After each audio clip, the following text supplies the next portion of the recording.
Hi, I'm Mary Kopczynski, the CEO of Regulators. Welcome to this week's Regulatory Roundup. I am not ill. I went to Six Flags and I screamed on the roller coaster, so I'm going to make this roundup short and sweet, which is going to be hard because this week there were 1,905 alerts from 382 unique U.S. regulators, and 404 had to do with coronavirus. Furthermore, I normally mark maybe 70 to 90 alerts as interesting each week, and this week I marked 113 as interesting. So the long and short is, you need to get your own subscription to Regulator because it's awesome. The regulator of the week is the National Credit Union Administration. In addition to launching a program to focus on financial inclusion, they propose new rules around derivatives and credit unions. So to my friends in general counsel of giant derivatives dealers, you should watch for it. And yes, I'm talking to you, Henry, and Yuko, and Matt, and Joe. The topic of the week is freedom of information. A number of agencies, including the Federal Reserve, are taking a look at their implementation of the Freedom of Information Act. The reason I picked this as the topic of the week is because the Fed also released a really interesting paper about central banks and the fact that they're sitting on a lot of material information, more information about the economy than the general public. And there are pros and cons to central banks communicating that information. For one, they can cause panic and further economic shocks. Anyway, the paper defines the optimal balance between transparency and security. For those of you following cannabis, smoking, etc., there were 9 regulatory alerts this week, 2 federal and 7 states. The most interesting one was Illinois bragging that they've hit the $100 million mark in tax collection related to cannabis products. For those of you following climate change, the biggest movement came from the White House, believe it or not. So go there and see what you missed. For those of you following crypto, 6 alerts, 4 federal and 2 state.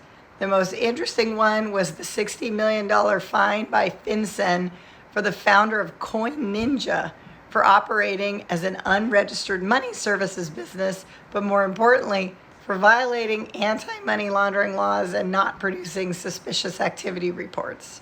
For those of you following cyber, there were 16 alerts. It's, of course, Cybersecurity Awareness Month, so that always helps. But the big news is that the Conference of State Bank Supervisors teamed up with the Bankers Electronic Crimes Task Force and the U.S. Secret Service to issue a self-assessment tool to help mitigate ransomware attacks. This is because there has been a massive increase in attacks, and cyber insurers, as they're resolving all of these claims, noticed that 11% of those attacks have been to financial institutions. For those of you following tech generally, there were 14 additional alerts, including events, opportunities, deal announcements, new laws. But again, it's the White House you should be paying attention to because it released the National Strategy for Critical and Emerging Technologies, which the Department of Commerce then said has resulted in a number of export controls around tech. What does that mean?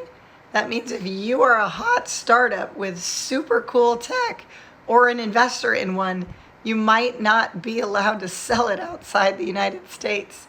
I feel like every single private equity company out there should be a Regulators customer for this reason alone. For those of you following gaming, the Chickasaw Nation scored over 300 acres of land for casinos in Oklahoma. For those of you following the LIBOR transition, Freddie completed a major SOFR-based deal, and the CFTC's Division of Market Oversight provided reporting relief for DCOs participating in upcoming auctions. For those of you following SROs, watch your pocketbooks because FINRA is raising their fees for the first time since 2013, and the SEC is talking about wireless fees that SROs are charging and whether or not that needs to be more regulated. For those of you following social justice, Hawaii and Michigan passed laws that promote non-discrimination. Hawaii makes it illegal to enter an NDA pertaining to sexual harassment or assault as a condition of employment. And Michigan passed criminal expungement laws, making it easier for people, especially if it's a marijuana offense. The University of Connecticut is going to pay about $250,000 for back wages for pay discrimination that was discovered during a routine review by the Department of Labor. And on a federal level, there is a bummer piece of news about social justice, which is that for the first time in years, the Department of Justice is planning federal executions. On a personal level, I think it's bizarre because globally, execution is generally perceived to be cruel and unusual punishment no matter what the crime, and it's weird that we do it in the United States. But the other sad thing is that one of the guys that is being executed was 18 years old when it happened, and he was just there when it happened. He didn't actually do it.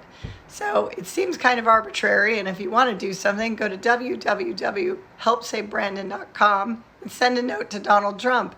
It's about all that can be done for this guy because his execution has been set for December 10th. In a new segment I'm calling Fight Club, I'm focusing on regulators who are fighting with each other. Georgia's legislature is investigating the Georgia Department of Labor for not paying unemployment in a timely manner. New Hampshire filed a lawsuit against Massachusetts over their tax law, calling it a tax grab. And finally, Rhode Island is appealing to the SEC to stop the CEO of a health company from getting a $2.5 million bonus. Apparently, Cardinal Health recently agreed to a $5.6 billion settlement related to the opioid crisis, and Rhode Island doesn't like that the company is insulating the executives from financial responsibility by giving them a big bonus payout. So much fun in our Find Tracker, and I wish I could do them all because they include fun things like a busted concert promoter who organized a concert in New York with a very popular band called the Chainsmokers. Governor Cuomo did not like this egregious violation. And another company that got busted by the FTC for offering unlimited inmate calling cards so the imprisoned family member could call loved ones for as long as they wanted, which obviously they couldn't. Or possibly the biggest FDIC PPP fraud case yet at $24 million.